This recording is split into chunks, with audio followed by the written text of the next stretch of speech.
सत साहिब सतगुरुदेव की जय। बंदी छोड़ कबीर साहिब जी की जय। बंदी छोड़ गरीबदास जी महाराज जी की जय। स्वामी राम देवानंद जी गुरु महाराज जी की जय हो। सर्व संतों की जय, सर्व भक्तों की जय, धर्मी पुरुषों की जय। श्री काशी धाम की जय, श्री सुडानी धाम की जय, श्री क्रोथा धाम की जय, श्री बरवाड़ा धाम की जय। सत साहिब कबीर दंडवतम गोविंद गुरु, बंदो अभिजन सोए, पहले बहे प्रणाम तिन, नमो जो आगे होए।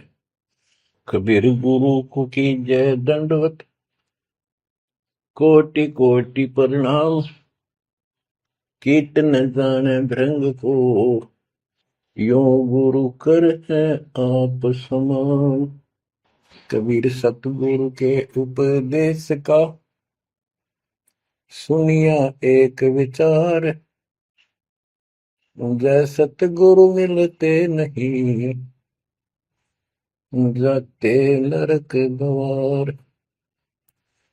नरक द्वार में दूत सब, करते खेचा तान, उनसे कभू नहीं छूटता, फिरता चारों खाने। कबीर चार खानी में भरमता, कबहू न लगता पार, सो फेरा सब मिट गया, मेरे सतगुरु के उपकार। जय जय सतगुरु मेरे की, जय जय सतगुरु मेरे की, सदा साहिबी सुख से वसियो, अमरपुरी के डेरे की। जय जय सतगुरु मेरे की, जय जय सतगुरु मेरे की, सदा साहिबी सुख से वसियो, सतलोक के डेरे। निर्विकार निर्भय तू ही, और सकल वैमान। जी साधो और सकल वैमान, सब पर तेरी साहिबी, सब पर तेरी साहिबी, तुझ पर साहिब ना, निर्विकार निर्भय। परमपिता परमात्मा कबीर जी की प्यारी संगत को दास का आशीर्वाद है। परमात्मा आपकी लगन अटल लगावे, इस गंदे लोक का दुख आपको याद रहे, अपने घर जाने की तड़प आप में विशेष बढ़े। एक बात तो आपको याद बार बार दिलाता है दास, और आप भी महसूस करते हो, आपको पता है कि यहां ना रहेंगे ना कोई रहा है, तो फिर बीच का जो समय अपना है, मानव जीवन जो मिला है, ये भक्ति के लिए, मोक्ष के लिए, शुभ कर्म करने के लिए प्राप्त होता है। ये कितना समय है आपके पास? 10-12 साल तक तो अबोध बच्चा होता है, 15 तक, 16 तक, फिर जवानी की मस्ती आ जाती है, शरीर स्वस्थ होता है, और फिर विवाह हो जाता है। विवाह के बाद परिवार की लगन लग जाती है, उसके पालन पोषण, उससे निमटता है, इतना बूढ़ा हो जाता है, वृद्ध हो जाता है।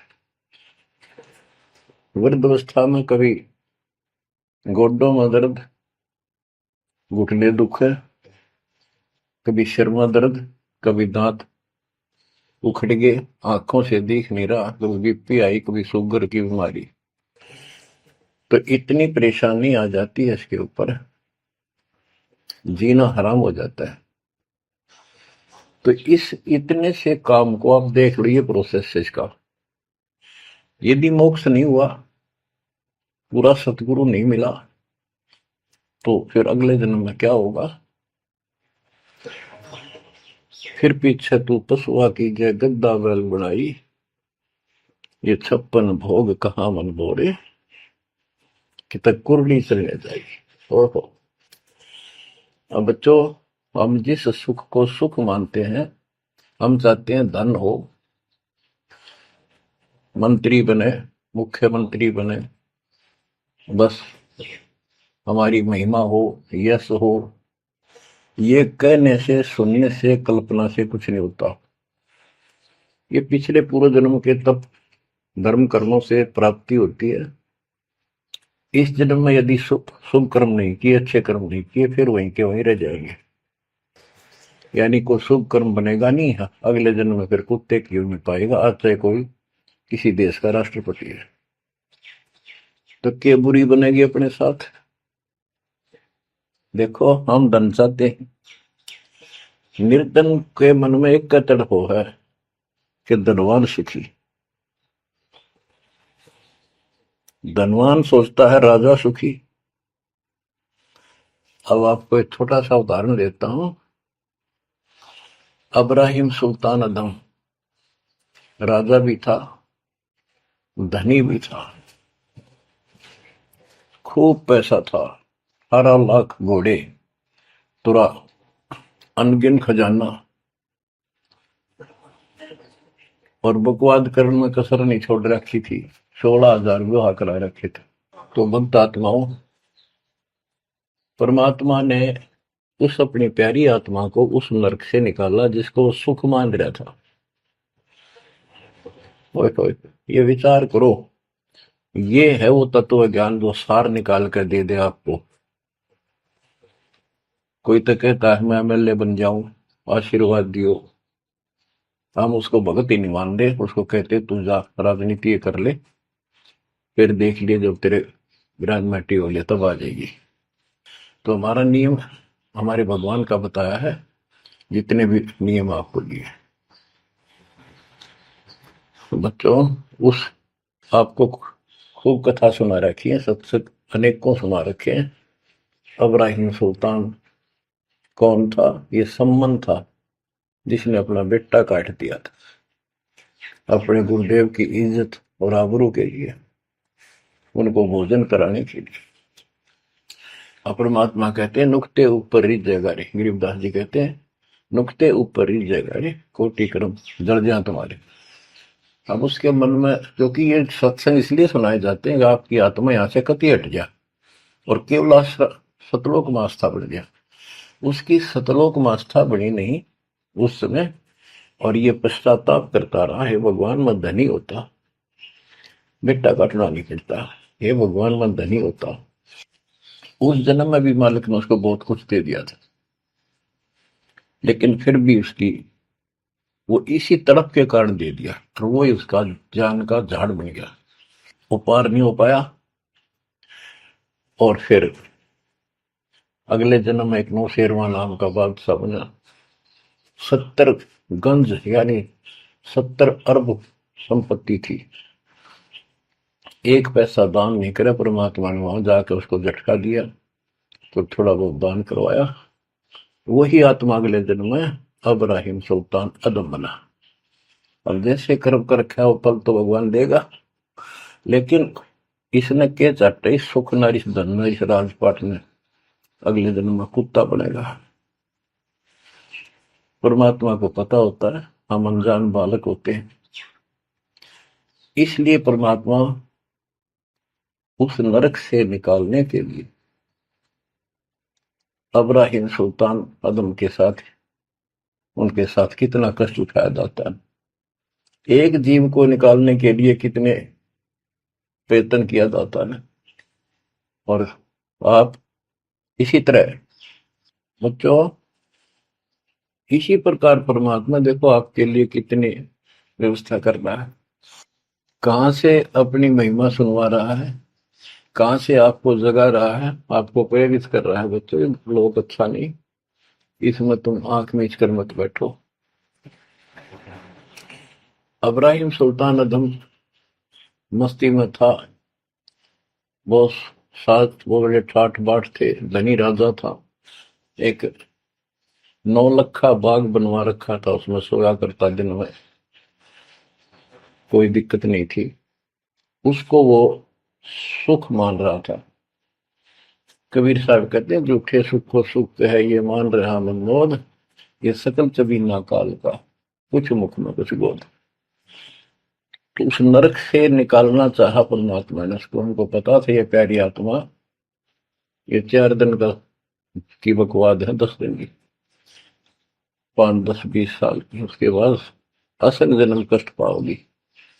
इसलिए उसको उस नरक से निकालना चाहे। और हम धन्य मांगे भगवान थे, तुम इतना मांगे आपको, तो साईं इतना दीजिए जा मैं कुटुंब समावे, हम भी भूखे ना रहे, अतिथि ना भूखा जावे। इसमें सब कुछ मांग लिया।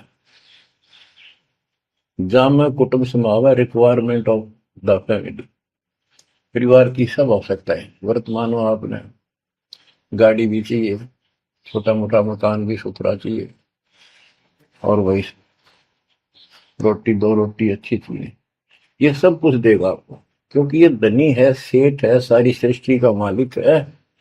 तुम उस जगत सेठ कबीर परमात्मा के बच्चे हो। यदि आप ठीक से चलोगे, माता पिता के अनुकूल चलोगे, तो क्या, जैसा भी कोई माँ बाप है अपने बच्चों को बहुत सुख देना चाहता है, आपसे दुखी रहेंगे, तो परमात्मा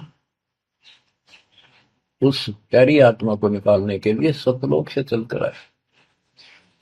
जैसे आपको वेदों में कितनी बार, अनेकों बार प्रमाण दिखाए, पढ़ पढ़ कर सुनाए, वीडियो बना रखी है, आप पढ़ते देखते हुए देखा करो। वेद प्रमाण करते हैं कि परमात्मा ऊपर, सबसे ऊपर के लोक में बैठा है, विराजमान है, वहां से चलकर आता है, अच्छी आत्माओं को मिलता है, उनको सच्ची राह दिखाता है भक्ति की, अपने मुख से बोलकर वाणी बोलता है, उच्चारण करके वाणी बोलकर गूढ़ ज्ञान, तत्व ज्ञान, मूल ज्ञान बताता सुनाता है। और वो अमृतवाणी, और वो उस समय जब एक लीला करता है संत की, सतगुरु की, उसके बहुत सारे फॉलोअर हो जाते हैं, और उनमें वो नायक की तरह होता है, जैसे सेनापति सुशोभित होता है अपने सेना के ऊपर साथ, ऐसे वो उनका पूज्य होता है। और वो जो वाणी बोलता है, वो उनके फॉलोअर के लिए, उनके अनुयायियों को बहुत आनंददायी होती है, बड़ी प्यारी लगती है, क्योंकि वो भगवान की चर्चाओं से भरी होती है और उस मालिक के मुख से उच्चारित होती है। तो गरीबदास जी ने यही बताया है, सुनत ज्ञान गलताना, पद पद समान, अमर लोक से सतगुरु आए, रूप धरा कारवाना, ढूंढत ऊंट मैल पर डोले, बूझत सहाबयाना, दूजा रूप दरिया का सिद्ध का, यात्री का, मुसाफिर का, महल सराय बखाना, ये तो महल हमारे हैं, तू पंथी फिरे अयाना। तीजा रूप खवास का दारा, फूलों से जग छाना, 3 कोरड़े तन पर खाए, मारत चोट हैवान, कह खवास सुनो अब राहिम, कैसा खिलवत खाना, एक घड़ी से जा पर पोटे, तन का चाम उड़ाना, हेत हुसन सब दूर किया, दर्शा तकत बिराना, गैब खवास बहे तिहवारी, कंपन लगे पुराण। अमर लोक से सतगुरु आए, हाय हाय। सुनत ज्ञान गलताना, पद पदे समाना। अपने सतगुरु के मुख से सारा ज्ञान सुन के और वो परमात्मा के द्वारा गई बताई गई पद्धति पर गलतान हो गया, मस्त हो गया, लग गया। लेकिन उससे पहले अमर लोक से सतगुरु आए, रूप धरा का रोवाना। एक ऊँटों वाले व्यक्ति का रूप बनाकर जो ऊँट पाला करते हैं, राजा के महल की छत के ऊपर जिस पर वो सो रहा था, वहां ऊपर से आकर प्रकट हो गए सतलोक से, और हाथ में लठ ले रखा, उसकी छत छत पर मारे जोर जोर से। शोर हुआ। अब्राहिम सुल्तान नींद से उठा। उसने कहा, ये कौन बकवास कर रहा, पकड़ के लाओ। सिपाही गए, पकड़ लाए। पूछा, कौन है तू? परमात्मा बोले, मैं एक ऊँटों वाला हूँ। ये छत पे क्या कर रहा था? राजा, मेरा ऊँट खो गया, एक गुम हो गया, मैं उसने खोज रहा था, देखो आपकी छत पे पाया जाता है। अब राजा बोला, अरे बोले व्यक्ति, ये राजा का महल है, ऊँट पर कभी छत छत पर कभी ऊँट चढ़ सकता है? ये कभी नहीं हो सकता। अच्छा बोला। तो उससे पहले राजा ने कई महात्माओं को पकड़ पकड़ के जेल में डाल रखा था कि मुझे भगवान बताओ, दिखाओ। तब कबीर साहब ने कहा, जैसे छत पर ऊँट नहीं चढ़ सकता, ऐसे तेरी बकवादों से रब नहीं मिल सकता, खुदा नहीं मिल सकता। यूं कहकर अंतर ध्यान हो गया। फिर कुछ दिन बाद आपको सारी कथा सुना रखी है, ये एक यात्री का रूप बनाकर आए। यात्री, सफर, मुसाफिर पैदल चला करते थे। रात हो जाती, किसी शहर में, सराय में, धर्मशाला में रुका करते थे। तो वहां राजा के महल में पहुंच गए। साथ में अपने कपड़े लत्ते ले रखे, जैसे उसमें यात्री चला करते थे। राजा बाहर बैठा था, सैनिक साहब थे। वहां जाकर बोला, अरे धर्मशाला वाले, सराय वाले, राजा की तरफ हाथ करके, मैंने रात काटनी है, मैं यात्री हूँ, मुसाफिर हूँ, और एक कमरा बता, उसका किराया बता दे। राजा बोला, अच्छे बोले आदमी, ये बोले मुसाफिर, तेरे को पता है ये तू कहाँ खड़ा है? मैं कहा, नहीं जी, मैं राजा हूँ और ये मेरा महल है, ये सराय नहीं है। परमात्मा बोले, आपसे पहले कौन था इसमें, तेरे से पहले बता। क्यों? मेरे दादे परदादे थे, वो कहाँ गए? वो अल्लाह खुदा को प्यारे। और बच्चों, कितने दिन रहेगा तो इसमें? इसलिए मैंने सराय बताई, आंख खोल ले। यूं कह के अंतर ध्यान हो गए, मूर्छित हो गया अब्राहिम। वो डर गया, यूं कि फरिश्ता, और उस दिन भी ऐसे हो गया था। उस दिन के बाद फिर अपने 9 लखे बाग में जैसे प्रतिदिन विश्राम किया करता था, वहां गया। परमात्मा ने उस दिन, देखो बच्चों, आपके लिए कितने भटक रहे, एक बंदी का रूप बनाया, स्त्री का, वैसी वेशभूषा बनाकर, और उसके बिस्तर लगाया। देखो, जो दिन मेरी शरण है, ताका हूं मैं दास। बच्चों, देखो अपनी एक प्यारी आत्मा के लिए अपना, वो हम बच्चों, वो हमारा बाप है, और हम इस शैतान के लोक में आके शैतान हो गए, बिगड़ गए। बताओ कितना कष्ट उठाया अपनी प्यारी आत्मा के लिए। कबीर साहब कहते हैं, जो दिन मेरी शरण है, ताका हूं मैं दास। ये दास वहां गुलाम बने, एक बंदी का रूप बनाया, नौकरानी का, अपनी प्यारी आत्मा को इस काल के इस षड्यंत्र से निकालने के लिए। जिसको तुम राजपाट और सुख मानते हो, तुम्हारा दुश्मन है। आपको क्या कहते हैं? दूजा रूप धरा का सिद्ध का, महल सराय बखाना। ये तो वो बोला कि परमात्मा ने, गिरिदास जी बताते, कबीर साहब ने दूसरा रूप एक मुसाफिर यात्री का बनाया, और इस महल को सराय बताया। और वो क्या बोला, ये तो महल हमारे हैं, तू पंथी फिर अयाना। ये हमारे महल है, तू अनजान पंथ यात्री घूम रहा है, कहाँ गया। तीजा रूप खवास का धारा, फूलों से जब छाना। तीन कोरडे तन पर खाए, मारत चोट हैवान। वो शैतान अपने परमात्मा के बंदी समझ के उसने ये सोचा कि ये बंदी मेरी सेज पे कैसे लौट गई। परमात्मा ने उसका बिस्तर लगा, उस पाप लौट गए। बंदियों की वेशभूषा नौकरानियों की अलग होती थी, रानियों की अलग। उसने कोंद में आके कोरडा उठाया। एक घोड़ा इतना भयंकर दर्द करता है, घोड़े को भी पसीने आ जाती थी। वो घोड़ों के लिए होता था, और उधर से दंड देने के लिए भी वही रखा जाता था। फटाफट फटाफट तीन कोरडे मारे, गुस्से में अपने मालिक के पास गए। तीन कोरडे तन पर खाए, मारत चोट हवाना। कह खवास सुनो अब्राहिम, कैसा खिलवत खाना। एक घड़ी सिजा पर पोडे, तन का चाम उड़ाना। तीन जगह नहरे नहरे निशान होकर खाल उतर गई। और हंसे भगवान, खूब हंसे। राजा के पसीने आ गए कि ये कोरडा लगे पक्षर और दस जा। उसका हाथ पकड़ा। वो परमात्मा हंस रहे थे, पेट पकड़ के, जैसे हम खूब जोरता हंसा करे।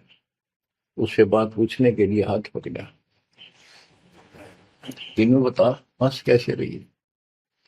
कि मैं इसलिए हंस रही हूं कि मैं तो इस तेरी गंदी सेज पर एक घड़ी सोई थी, मेरे तीन कोरडे लागे, मेरी खाल उतर गई, और बच्चों तेरा के हो गया, कोई दिन रात सोए।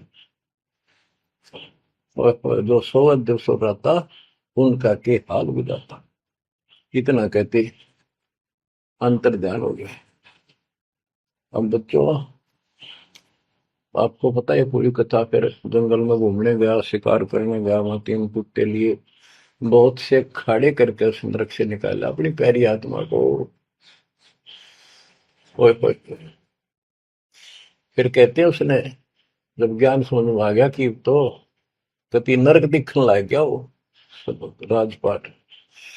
गैब खवा से बहे ही वारी, कंपन लगे पराना।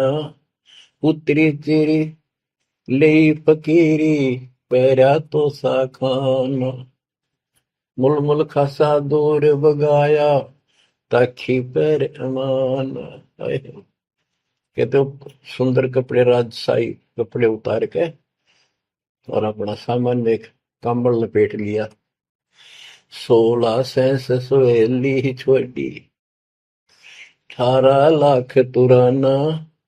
सतगुर शब्द ले फकीरी, अब्राहिम सुल्तान। 16,000 औरतें, एक से एक सुंदर, 18 लाख घोड़े।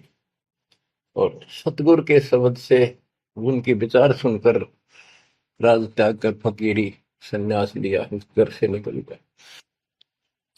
कितना धन था वो बताया, थोड़ा सा वर्णन है। हीरे मोती मुक्ता छोड़े, अरबों दरब खजाना। 70 खान 72 उम्रे, तजे अमीर जवान। मेवा मान बड़ाई छोड़ी, अमृत भोजन खाना। नंगे पैरों बहे पियादे, बरकत छाड़े निशान। घोड़े जोड़े सब ही छोड़ चले, अनंत फौज पिलखाना। सार शब्द दिल अंदर भेजा, अविगत अमल दीवान। चढ़त गय चढ़त गयंद इंद्र की नाई, सूरज अर्थ छपाना। सेना संगरंग दल बादल, गर्द जात असमान। होए होए।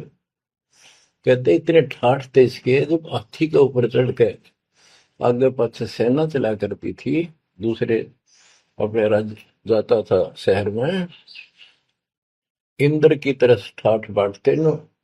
उसकी सेना चलती थी, धूल इतनी उठती थी आकाश में, तूफान सा आ जाता था, गुमार चढ़ जाता था, इतने ठाठ थे उसके, सूरज भी दिखना बंद हो जाता था उस धूल से।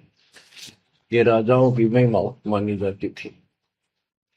जब ये परमात्मा के शरणों में आगे नाम लिया, शरण आने के बाद फिर परमात्मा ने कहा, अब सबको समझाओ, आप मुसलमान भाई बच्चों को लाइन पर लगाओ। गुरु जी रूप में परमात्मा थे, क्योंकि ये तीन रूप में लीला करते हैं, एक बालक रूप में, एक ऐसे कहीं साधु संत रूप में कहीं डेरा बना कर लग जाया करते थे वहां के आत्माओं को निकालने के लिए, और कभी जैसे प्रगट हुए गरीबदास जी के आए कर चले गए, ऐसे भी करते हैं। उस समय एक गांव में आश्रम बना के रहते थे, लीला करते थे।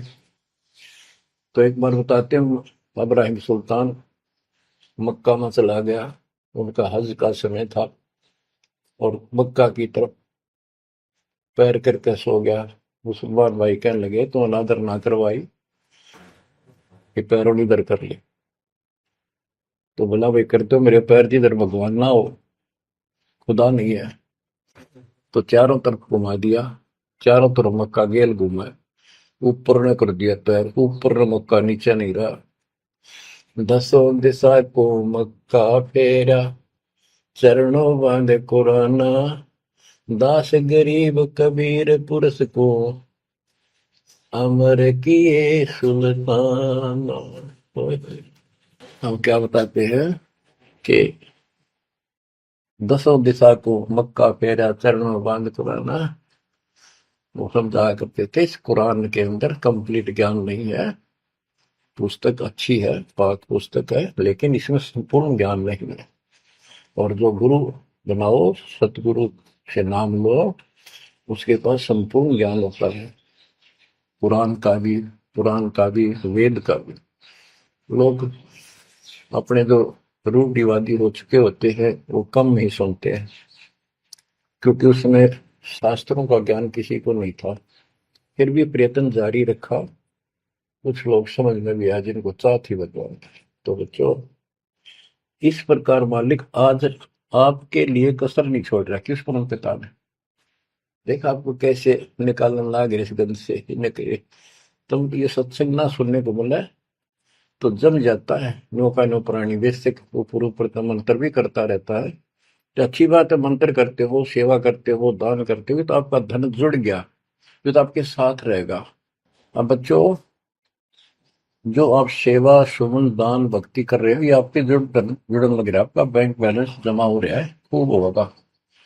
लेकिन आपकी आस्था यहां से निकलने की ना बनी तैयो तो आपके लिए दुश्मन बन गया।